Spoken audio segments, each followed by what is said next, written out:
Hello दोस्तों।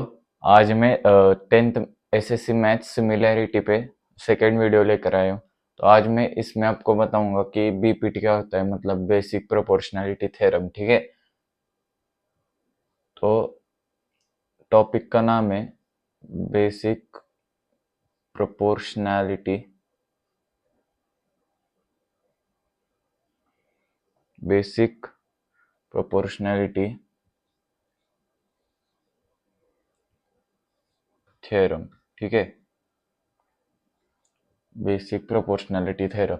अब मैं आपको इसका प्रूफ नहीं, मैं आपको ऐसे डायग्राम बना के समझा दूंगा। आप बुक में प्रूफ देख लेना। ठीक है, अब समझो बेसिक प्रोपोर्शनैलिटी थ्योरम क्या कहता है। समझो ये ट्रायंगल है ए बी और सी। ठीक है, और हमने इस बी सी या कोई भी आप ले लो, एक एक साइड से एक पैरेलल लाइन ऐसे निकाली, ड्रॉ की। इसका इस लाइन का नाम है एल, ये समझो क्यू और ये पी पॉइंट है। समझो कोई भी साइड हो, अब मैंने बीसी से पैरेलल निकाली है, कोई भी आपको ट्रायंगल की साइड है उससे आपको एक पैरेलल साइड निकालनी।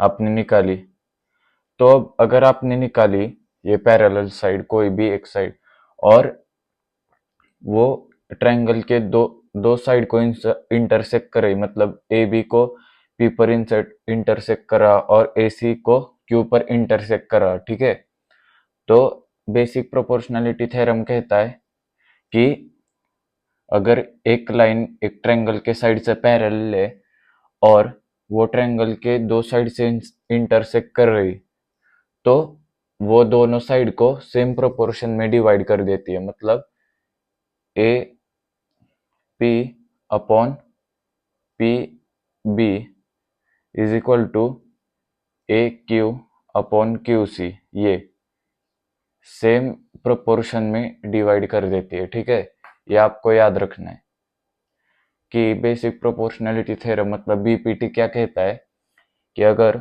हम कोई भी ट्रायंगल ले, उसके एक साइड से एक पैरेलल लाइन निकाले, और वो ऐसी लाइन हो कि जो ट्रायंगल के दोनों साइड्स को, कोई भी दोनों साइड्स को इंटरसेक्ट करे, तो वो लाइन ट्रायंगल के वो दो साइड जिनको इंटरसेक्ट किया है उनको सेम प्रोपोर्शन में डिवाइड कर देती है। मतलब A P by P B equals A Q by Q C. मतलब आप ये कैसे प्रूव कर सकते हो। समझो मैंने डायगोनल ज्वाइन किए, ठीक है, ये ऐसे मैंने ज्वाइन किए, तो आपको क्या करना है प्रूफ में, आपको ए पी क्यू लेना है, ये ए पी क्यू और ए क्यू बी ऐसा आपको लेना है। तो इन दोनों की हाइट ये सेम हो जाएगी, ये हाइट दोनों की ये सेम हो जाएगी। तो ऐसा हम बोल सकते हैं कि हाइट तो सेम हो जाएगी, मतलब हमें बेसिक कंसिडर करना है। मैंने पिछले वीडियो में बताया था आप कैसे कर सकते हो, एरिया का रेशियो कैसे निकाल सकते हो। तो एरिया का रेशियो आपका होगा ए पी क्यू और area of triangle A Q B. ठीक है, ए क्यू बी, या सॉरी पी क्यू बी होगा, P Q B, sorry P Q B. ठीक है, ये एक ट्रायंगल और ये पी क्यू बी, ये एक ट्रायंगल। ठीक है, ये ऐसा एक ट्रायंगल, ये इन दोनों की हाइट हो जाएगी। ठीक है, सेम हाइट सेम हो जाएगी। मतलब इनका बेस क्या है, इसका एपी का एपी क्यू का बेस क्या है, एपी, ऐसा हम ले रहे ऐसा क्रॉस में। ठीक है, और पी क्यू बी का बेस पी बी। ठीक है, तो इसका सेम आप ए पी क्यू और पी क्यू सी का भी ऐसा ही निकालो, और पी क्यू बी और पी क्यू सी की हाइट सेम हो जाएगी। क्यू क्यू की दोनों के बेस सेम है, पी क्यू इनका बेस है। ठीक है, मतलब ये ऐसे उल्टे ट्रायंगल है दोनों। ठीक है, तो इनका ये पी क्यू बेस सेम है तो उनकी हाइट सेम हो जाएगी ऐसे। और आपका ये ऐसे, या ये कंडीशन बन जाएगा A P by P B equals A Q by Q C.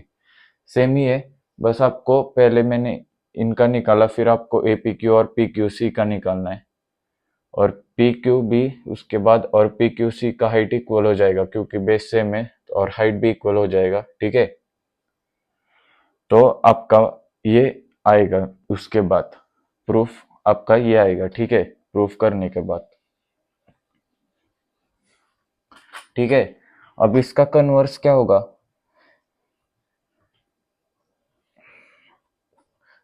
मतलब बीपीटी का कन्वर्स क्या होगा बेसिक प्रोपोर्शनैलिटी थ्योरम का। ठीक है, कन्वर्स क्या होगा, कन्वर्स ऑफ बीपीटी। ठीक है, बीपीटी का कन्वर्स क्या होगा, अगर समझो ये एबीसी ट्रायंगल है, ठीक है, और हमने बीसी को एक पैरेलल लाइन निकाली एल, ये पी ले लो और ये क्यू ले लो, ठीक है।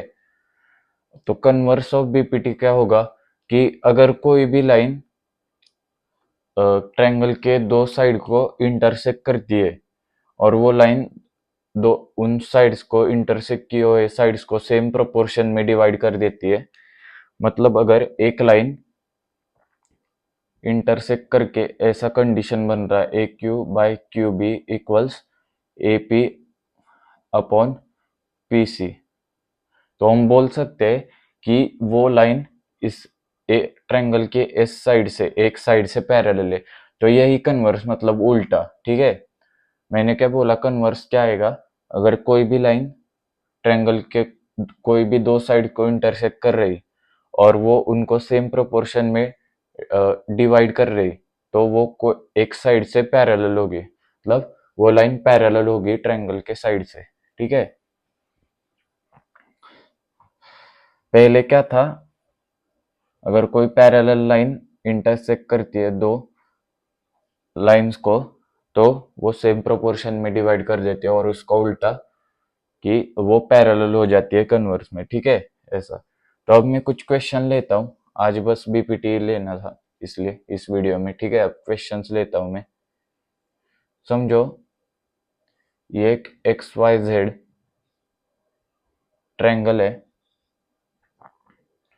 और ये एक पैरेलल लाइन है एम एन, ठीक है, M N parallel Y Z, ठीक है, वाई जेड से पैरेलल है एम एन।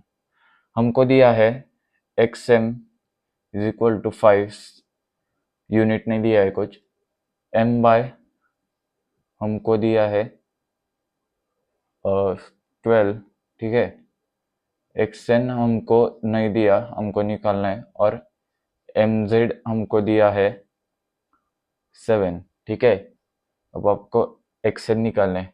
अब आपको पता है, इसको मैं थोड़ा छोटा बना देता हूँ, ठीक है, डायग्राम को, फिगर को थोड़ा छोटा बना देता हूँ।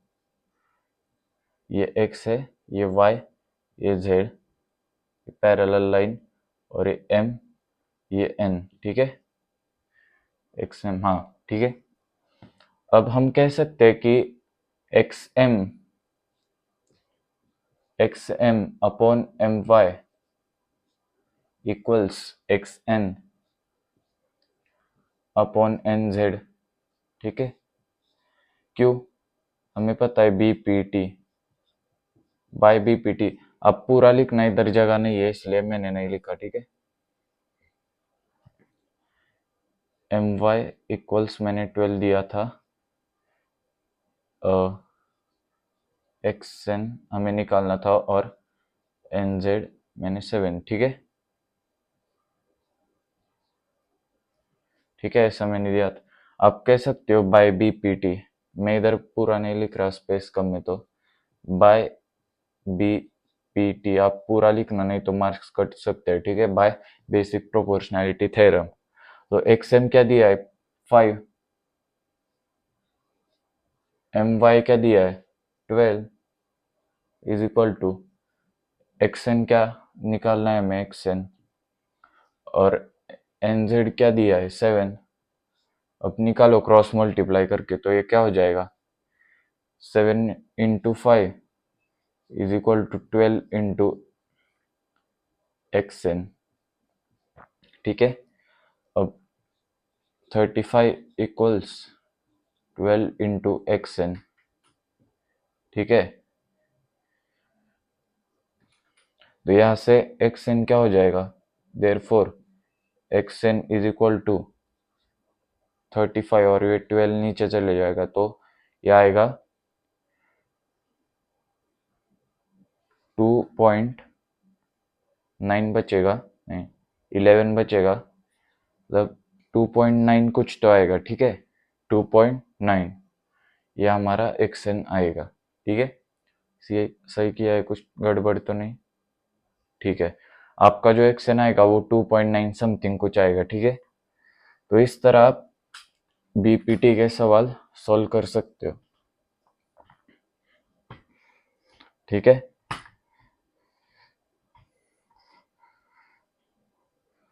मैं और एक क्वेश्चन लेता हूं।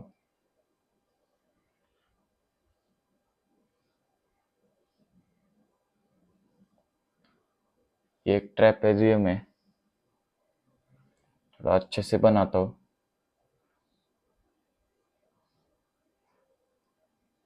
ये एक ट्रेपेजियम है, ठीक है। ये लाइन इससे पैरेलल है, जो एक्सटेंड कर दी एल लाइन। ये ए बी सी डी, ये ई और ये एफ, ठीक है। ये ए डी और बी सी से पैरेलल है एफ ई, ठीक है। हमें दिया है A F equals 6, F B is equal to 8, E C is equal to 4। हमें निकालना है डी ई क्या होगा, ठीक है। तो हम बोल सकते हैं अब A F by F B is equal to D E upon E C Q by B P T, ठीक है। अब एफ क्या दिया है 6, एफ बी क्या दिया है 8, ई सी क्या दिया है 4, ठीक है। डी पहले आएगा, डी अपॉन ई सी क्या दिया है 4, 4 लिखो। अब कर दो क्रॉस मल्टीप्लाई, तो क्या आएगा 6 into 4 is equal to D E into 8, ठीक है। अब 6 4 ज़ा 24 equals D into 8, therefore D क्या आ जाएगा 24 अपॉन ये 8 नीचे चले जाएगा, ठीक है। तो डी आ जाएगा 3, ठीक है। तो इस तरह आप ऐसे सॉल्व कर सकते हो क्वेश्चन, ठीक है। अगर नहीं समझ में आया तो वीडियो में पीछे जाके फिर देख लो।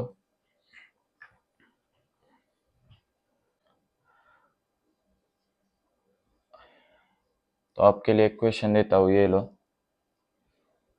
ये पैरेलल है, ये बी और सी, एक्स सी दिया है 9, बी जेड दिया है 8, एक्स बी दिया है 7, सी वाई आपको निकालना है, ठीक है। निकाल पाओगे, इजी है, ठीक है। तो आज के लिए इतना ही, थैंक यू।